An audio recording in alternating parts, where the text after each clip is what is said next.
అంటే సెమెన్ శాంపిల్కి ఎన్ని days of time తీసుకుంటారు? Generally process sample 12 to 24 hours it should be fine.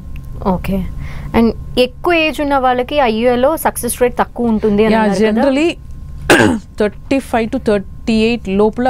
And then the younger the patient మంచి success rate ఉంటుంది. And then age పెరిగే కొద్దిగా success rate అనేది తగ్గుతుంది.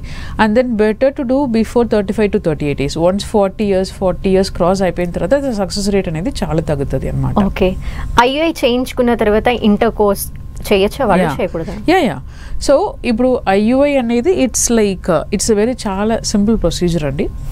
ఐయుఐ చేసుకున్న తర్వాత ఆ రోజు నెక్స్ట్ ఒక 2 days హస్బెండ్ వైఫ్ ఖచ్చితంగా కలవాలి. అండ్ దెన్ ఐయుఐ చేసిన తర్వాత రెస్ట్ ఉండాలా అనేది అవసరం లేదు. మీరు ఐయుఐ చేసిన తర్వాత రొటీన్ వర్క్ మీరు చేసుకోవచ్చు, not a big problem. Okay. And food విషయంలో ఏం కేర్ తీసుకోవాలంటారు? ఎక్సర్సైజెస్ చేసే వాళ్ళకి సో ఫుడ్ రెస్ట్రిక్షన్ ఏం ఉండవండి. సో మీకు కావాలంటే జనరల్గా ప్రెగ్నెన్సీ టైంలో పైనాపిల్ పపాయ అవాయిడ్ చేస్తారు, అదే అవాయిడ్ చేయొచ్చు. బట్ మిగిలిన ఫుడ్స్ అన్నీ మీరు తీసుకోవచ్చు. There is no food restriction as such.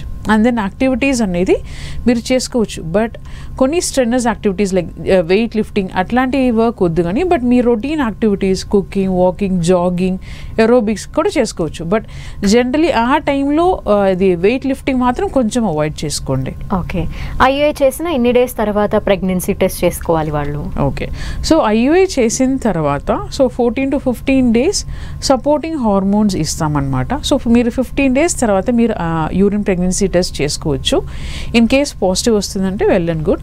In case negative వచ్చింది అనుకోండి, మీరు మళ్ళీ ఒక 3-4 days or like at least 5-6 days 1 week wait చేసుకుని మళ్ళీ రిపీట్ చేసుకోవచ్చు. కొంతమందికి అంత తొందరగా యూపీటీ పాజిటివ్ రాదు, దాని తర్వాత వస్తుంది. సో వెయిట్ చేసుకుని మళ్ళీ రిపీట్ కూడా చేసుకోవాలి మీరు.